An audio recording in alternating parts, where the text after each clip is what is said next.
Halo semuanya guys, kembali lagi sama gue Aldo di Detektif Aldo. Dan hari ini kita kembali lagi dengan segmen Aku Tolol guys. Kayaknya tahun 2023 gue harus ganti ya, jadi aku sedikit pintar gitu ya.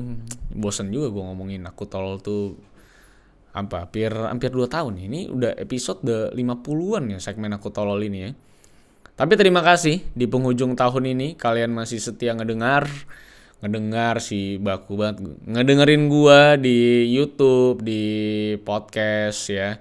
Kalau kalian yang bertanya-tanya, "Bang, kenapa nggak belum update di Noise, Bang?" Karena memang saya lagi ada urusan sebentar dengan Noise ya. Nanti mungkin gua akan bikin video dedicated mungkin untuk itu ya, untuk menjadi video penutup tahun mungkin untuk sedikit curhat apa saja yang gua lalui di tahun 2022 ini ya. Mungkin banyak dari kalian juga merasa berat di tahun ini. Saya juga berat gitu ya. Makanya saya hari ini nggak pakai topi. Nanti saya pakai tahun lah nggak pakai topi ya. Mau ganti topi ceritanya resolusi. Kali aja ganti topi makin hoki gitu ya.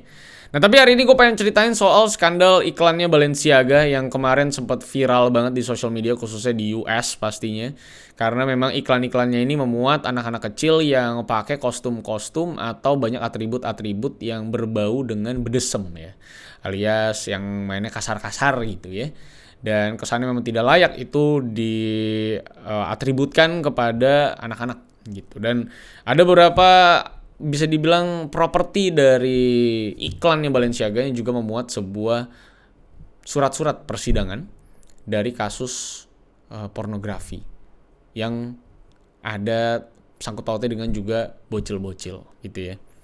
Jadi ini salah satu skandal yang gila banget.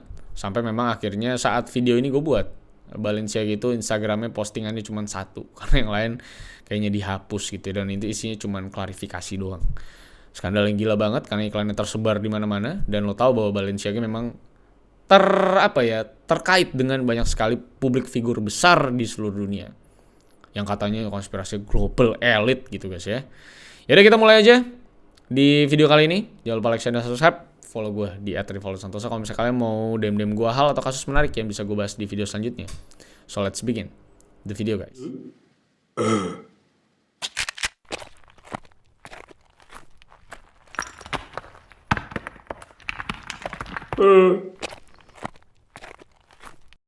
I lost myself. I waited still for a glimmer to arrive.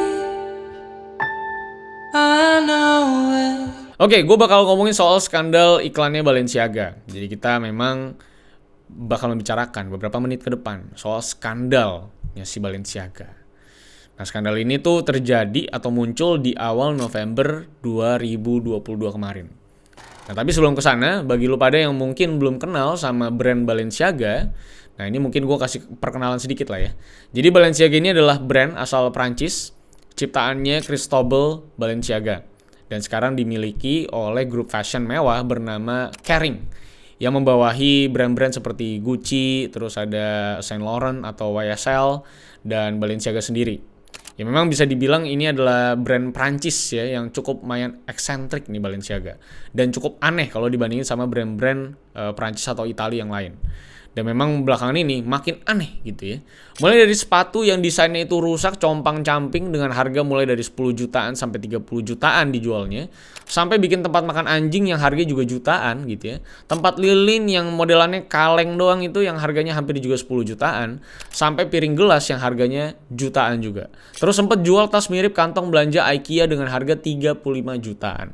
Jadi emang ini Balenciaga positioningnya tuh udah kuat banget di brand yang memang ngejual berbagai item eksentrik yang bikin brand ini tuh jadi makin mudah untuk dikenalkan ke publik. Dan memang publik tuh lebih cepat bisa ngenalin brand ini karena memang se-eksentrik itu. Karena harusnya orang yang beli kan pengennya tuh produk Balenciaga yang dia beli itu bisa dikenalin sama publik dengan mudah gitu ya. Atau ya pasti ada sebagian yang mungkin koleksi doang, itu juga memang bisa saja terjadi. Tapi intinya gue yakin banget orang-orang yang beli Balenciaga itu pengen barang-barang yang dia beli itu diketahui sama orang harganya berapa. Kan itu tujuannya beli barang branded kan, bukan cuman ya pakai doang, tapi pengennya dikira sama orang lain tuh orang kaya banget gitu. Dan memang menurut gua brand-brand atau barang-barang yang diciptain sama Balenciaga tuh kadang-kadang menjadi produk satir gitu. Kalau mungkin bagi-bagi orang-orang menengah ke bawah yang mungkin tasnya atau sepatunya compang-camping gitu ya, itu kan pasti harganya murah gitu. Nah, bagi Balenciaga, kami orang-orang kaya ini beli barang compang-camping ini 35 juta aja kami beli, karena bukan karena bagus, tapi karena kami kaya gitu. Lu bayangin ini tempat lilin tuh pakai kaleng yang bisa lo bikin DIY sendiri di rumah, dan harganya tuh di Balenciaga tuh 10 juta. Jadi lu bisa berpikir bahwa menengah ke bawah kalau bikin tempat lilin gitu pakai kaleng, itu kan kaleng juga recycle ya, bekas gitu, juga nggak ada harganya. Tapi kata Balenciaga, kami orang-orang kaya ini kalau misalnya bikin lilin pakai kaleng Fanta ya dengan harga 10 juta, kami beli bukan karena keren, tapi karena kami kaya gitu. Jadi memang ini adalah konten satir gitu, produk-produk satir gitu. Makanya memang Balenciaga dikenal sangat-sangat eksentrik dan produknya mudah sekali untuk dikenali. Karena memang banyak banget produk-produk eksentrik yang mereka keluarkan, yang menjadi sindiran menurut gue untuk orang-orang menengah ke bawah dan kaum-kaum seperti kita. Nah, tapi intinya Balenciaga dalam beberapa tahun belakangan berhasil bikin pembeda yang cukup kontras kalau misalnya dibanding beberapa brand sekelasnya yang punya desain yang biasanya cukup elegan, kalem, low profile gitu kesannya, tapi memang quality-nya gokil gitu ya. Nah, terus dari keeksentrikannya secara desain maupun runway mereka yang kemarin itu model-modelnya tuh pada pakai baju full latex pas lagi runway showcase kolaborasi mereka bareng Adidas yang dibalut dengan konsep-konsep BDSM yang lumayan ganggu di mata bagi kita-kita yang mungkin tidak familiar sama baju-baju full latex suit kayak gitu.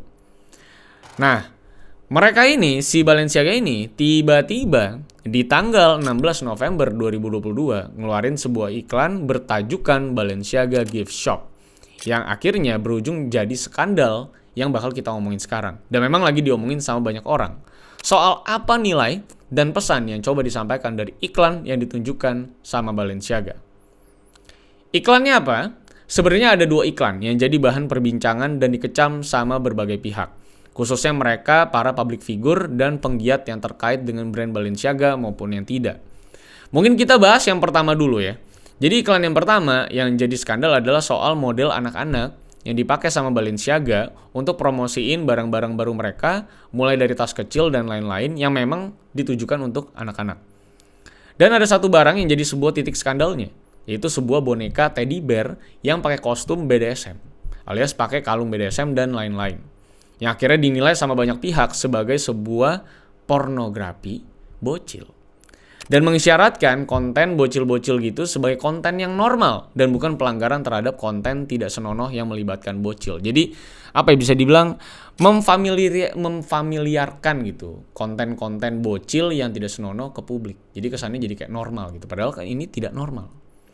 Nah, yang kedua yang jadi backlash adalah pada iklan kolaborasi Adidas dan Balenciaga yang dirilis pada tanggal 21 November 2022 yang bertajuk Garderobe yang dibintangi oleh beberapa public figure kelas dunia macam Nicole Kidman, salah satu favorit gue, ada Isabelle Huppert sama Bella Hadid yang memang menjadi modelnya. Di mana salah satu foto promosinya itu memuat sebuah tas yang ditaruh di sebuah meja beserta beberapa kertas yang seakan menggambarkan meja kerja. Tapi ternyata kertas-kertas atau dokumen tersebut itu memuat sebuah dokumen asli yang memuat soal konten-konten bocil begituan. Yang akhirnya menimbulkan banyak konspirasi soal apa yang sebenarnya mau disampaikan sama Balenciaga lewat iklan-iklan ini yang kesannya disampaikan secara implisit. Dan mencoba menusuk ke alam bawah sadar lu kesannya. Nah, lalu tanggal 24 Novembernya, backlash-nya baru benar-benar meledak. Dan akhirnya Balenciaga memuat klarifikasi dan permintaan maafnya terkait 2 iklan tersebut. Dan berjanji bakal ngapus semua konten iklan yang memuat materi-materi iklan yang sudah dikecam. Mereka juga ngeluarin klarifikasi bahwa seharusnya tas beruang mereka ini itu tidak seharusnya dipromosikan atau ikut berfoto dengan model-model anak-anak Balenciaga ini. Maka dari itu mereka bakal ngapus konten tersebut. Atau kalau kita mengacu pada postingan satu-satunya yang sekarang ada di Instagram Balenciaga yang dirilis pada tanggal 30 November kemarin, intinya mereka ini mengaku bahwa ada kelalaian supervisi terkait dengan materi iklan-iklan yang bakal dipost sama mereka. Dan mereka mengaku bahwa itu murni kesalahannya Balenciaga karena lalai akan hal tersebut, terkhususnya mengacu pada model anak-anak sebagai model dari tas beruang berdesem tersebut. Nah, untuk iklan kolaborasi Adidas yang juga dikecam, mereka mengaku bahwa vendor yang bawa properti itu adalah vendor sewaannya Balenciaga dan bukan Balenciaganya sendiri. Dan vendor tersebut seharusnya bawa dokumen-dokumen palsu. Tapi sepertinya dokumen yang dibawa itu justru adalah dokumen nyata yang katanya dokumen yang bekas dipakai untuk kebutuhan tayangan drama. Jadi untuk itu Balenciaga bakal melakukan investigasi mendalam ke pihak Balenciaga dan seluruh pihak yang terkait, tentunya dengan iklan kolaborasi tersebut. Maka dari itu, tanggal 25 November kemarin, Balenciaga nuntut si North Six dan Nicolas Desjardins sebagai vendor set designer yang bertanggung jawab untuk urusan set desainnya kolaborasi Adidas dan juga Balenciaga yang memang ada urusannya sama dokumen-dokumen tidak senonoh tersebut. Kalau dibilang lalai, memang cukup aneh juga sebenarnya, karena ini set desainernya nggak main-main. Karena klien-kliennya itu udah kelasnya yang gede-gede, kayak ada Dior, Zara, yang bahkan juga memang sering ngurusin Balenciaga juga di beberapa iklan sebelumnya. Jadi kalau ngomongin lalai, ini cukup aneh. Jadi memang lumayan aneh agensi sekaliber ini itu bisa lalai akan hal sekrusial itu. Tapi memang saat North Six itu dimintai keterangan terkait hal ini, agensinya memang tidak mau ngomong apa-apa sama sekali. Jadi nggak mau ngasih informasi apapun. Nah, beda sama agensinya Nicolas Desjardins, pengacaranya tuh membuka suara. Dimana doi bilang kalau semua yang dibutuhkan untuk set itu mereka sewa dari sebuah tempat penyewaan properti. Jadi bukan mereka yang bikin. Nah, ini pernyataannya juga aneh juga ya. Masa ya kali itu dokumen gak coba dibaca dulu gitu kan. Masa lu berat-berat aja gitu kan. Ini kan bukan agensi yang bayarannya 70.000 rupiah kalau bikin logo gitu kayak di TikTok gitu ya. Ini kan agensi udah kelas kakap. Masa bisa lalai karena dokumen-dokumen tersebut gitu. Ini menurut gue cukup aneh juga memang. Apalagi pas lu masa foto editing kan pasti juga lihat detail ya. Nah, ini memang cukup aneh menurut gue kasus ini. Tapi dari dua agensi tersebut, ada yang lebih sial dan mungkin bisa gue bilang paling sial dibanding yang lain. Yaitu fotografer dari campaign iklan tersebut yang bernama Galimberti, yang adalah salah satu fotografer dokumenternya National Geographic. Yang beberapa waktu belakangan emang lagi banyak proyekan foto anak kecil dengan konsep uniknya. Cukup ikonik lah konsepnya. Dan itu juga yang memang diterapin di iklannya Balenciaga kemarin sama model anak-anaknya. Nah, ini fotografer itu kan bener-bener abis banget sama netizen ya, dimaki-maki banget lah. Dimana doi dituduh suka sama bocil lah, bahkan sampai diancam mau dibunuh lah. Sampai bikin beberapa kerjaan dia tuh juga akhirnya di-cancel sama kliennya. Jadi udah kehilangan banyak duit juga lah. Sampai akhirnya dia tuh juga bikin klarifikasi di mana dia bilang bahwa dia tuh nggak ada hubungannya sama pemilihan model dan lain-lain untuk Balenciaga, dan dia murni cuman foto-foto doang sesuai sama kerjaannya dan nggak ada hubungannya sama tuduhan-tuduhan yang dilantarkan ke dia. Intinya karirnya tuh sebenarnya hampir hancur berantakan gara-gara fotoin Balenciaga doang ini anggapannya. Dan menurut gue ini logis banget karena fotografer mau tahu apa sih menurut gue, karena kan disuruhnya begitu ya udah difoto. Tapi ternyata kena bala guys ya. Dan efeknya terhadap Balenciaga sebenarnya juga nggak main-main. Dimana Demna, as creative directornya Balenciaga, yang udah direncanakan bakal dapat penghargaan, itu langsung dibatalin karena insiden ini. Karena tentunya dia adalah orang yang paling bertanggung jawab, yaitu adalah creative directornya. Walaupun memang Balenciaga udah bilang bahwa mereka sangat peduli dengan keselamatan anak-anak, tapi tetap aja penghargaannya tetap disikat. Selain itu, Kim Kardashian itu serta beberapa artis juga sempat mengevaluasi kembali hubungan mereka sama Balenciaga karena insiden ini. Dan bahkan diterjang juga sama komen-komen netizen. Karena dianggap nggak ikut berkomentar soal kejadian Balenciaga ini. Karena Kim Kardashian tuh cukup, bisa dibilang berapa lama cukup diam ya. Nggak mau ngasih feedback ke Balenciaga. Padahal memang mereka tuh sering kolaborasi gitu ya. Makanya dihujat gitu sama netizen. Dan nggak nyampe situ aja, beberapa toko Balenciaga itu juga kena coret-coret sama banyak orang karena iklan-iklan yang memang dianggap nggak beres tersebut oleh Balenciaga, yang memang akhirnya disikat sama publik. Jadi coret-coret semua tuh toko-tokonya Balenciaga. Dan sekarang apa yang coba dilakukan Balenciaga tentunya adalah evaluasi katanya. Tapi kesimpulan gue memang cukup aneh banget kalau itu konsep bocil megang boneka beruang itu bisa terjadi karena kelalaian. Itu menurut gue cukup aneh karena harusnya semua tuh all plan, harusnya itu udah sadar betul gitu. Ini kan aneh ya, apa itu om-om bosnya Balenciaga itu nggak dikasih tahu konsepnya dulu dan produk apa yang bakal dinaikin. Ini kan perusahaan udah multi-billion dollar gitu ya, harusnya kan ada meeting besar untuk nentuin produk mana yang masuk ke campaign. Kayak cukup aneh untuk mereka bilang ini lalai doang. Kan aneh juga ya menurut gue sebenarnya kalau klarifikasinya tuh bilang bahwa nggak seharusnya itu beruang ada di materi iklan. Ini juga cukup aneh karena harusnya divisi kreatifnya harusnya tahu bahwa boneka itu harusnya ada memang di frame. Ini kayaknya memang kurang ngobrol aja menurut gue rasa kalau memang ini lalai gitu ya. Atau om-omnya tuh mungkin pas lagi meeting tuh mungkin lagi push rank lagi, mungkin lagi push rank Free Fire gitu ya, pas lagi meeting ngomongin konsep dan list produk yang bakal masuk ke materi promosi iklan. Ini mungkin bisa lalai itu kalau memang mereka lagi nggak fokus. Dan sebenarnya intinya kita tunggu aja Balenciaga dengan penghasilan lebih dari $1,5 miliar ini akan bergerak seperti apa selanjutnya, since ya bisa dibilang Balenciaga tuh udah cukup tercoreng karena hal ini. Udah dari banyak macam produk esentrik yang memang dikata-katain sama netizen, terus sekarang muncul kayak gini, tentunya wah ini peluang banget buat netizen buat berkata-kata kotor kepada Balenciaga.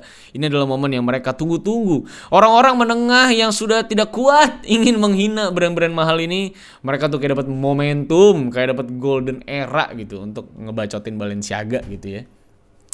Tapi intinya video ini akan gue tutup dengan konspirasi internet soal Balenciaga. Lucu juga nih konspirasi menurut gue. Dimana katanya memang kampanye iklan ini adalah sebuah usaha dari kumpulan elit global penyembah setan yang memang punya bisnis perdagangan bocil dan mencoba menguasai politik serta media-media melalui banyak medium, termasuk iklan-iklan brand-brand besar yang dipakai sama banyak public figure. Dan pengen mempromosikan soal bocil-bocilan. Dan emang mau promosin konten-konten juga yang begitu-begituan secara buka-bukaan dengan harapan bisa diterima sama publik di waktu mendatang. Ya gue nggak tahu ya waktu mendatang kapan. Harusnya ini terjadi kalau gue udah mati aja ya. Gue nggak mau menikmati atau mendapatkan konten-konten kayak gitu menjadi sebuah kebiasaan. Ini cukup aneh menurut gue, absurd sekali. Nah sekarang ini adalah pilihan Anda semua yang menonton video kali ini. Apakah memang ini Balenciaga lalai? Atau memang ternyata ini seperti kasus di tanah air sebelumnya yang akhirnya menyalahkan pihak lain gitu, menyalahkan kreatifnya gitu. Padahal sebelum posting nih biasanya kalau TLM aja itu dioper dulu tuh ke SAP gitu ya, ke supervisornya tuh set, oke nih naikin postingannya baru naik. Ini Balenciaga nih bro, Balenciaga loh maksud gue. Si ada tuh orang sosmednya sendiri, ini nggak mungkin, pasti kan rame banget bro, udah rame banget, kreatif director ada tuh, kreatif director liatin pasti ke bos-bosnya, terus oke nih campaign kita balik campaign besar ya, kolaborasi Adidas loh, gitu, pasti harusnya ada tuh, jadi cukup aneh memang kalau lalai, tapi itu sujon gue berusaha sepositif mungkin, jadi gue bilang memang mereka lalai, dan mereka sudah mencoba yang terbaik untuk membersihkan seluruh kotoran yang sudah lahir di sosial media dan di toko-toko mereka. Semoga Balenciaga go better dan mengeluarkan produk-produk yang lebih canggih lagi di masa mendatang. Dan semoga tidak pakai full latex lagi, yang cukup mengganggu mata gue. Gue tuh pengen beli kolaborasi sama Adidas tapi modelnya kayak gitu, terus runway juga kayak gitu, gue jadi ngeri ya. Gue jadi takut gitu. Takutnya pas gue pakai gue juga jadi pengen pakai baju full latex gitu. Jadi itu aja yang bisa gue sampaikan kepada kalian semua soal skandal Balenciaga yang mungkin agak sedikit terlambat dari gue. Tapi menurut gue ini kasus yang menarik untuk diangkat menjadi salah satu apa ya, milestone aja di tahun ini, kejadian apaan aja. Nah, gue pengen masukin aja lah ke DA. So, terima kasih yang sudah nonton sampai akhir. Jangan lupa like, share, dan subscribe. Follow gue di @rivalsantosa kalau misalkan suka dengan video kali ini dan kalian pengen kasih gue rekomendasi soal kasus-kasus mendatang yang bisa gue bahas di video selanjutnya, bisa follow Instagram gue. So, sampai jumpa. Karena masih banyak hal-hal menarik yang bisa kita kupas dan kita bahas. So, see you on the next video, guys. I lost myself. I waited still for a glimmer to arrive.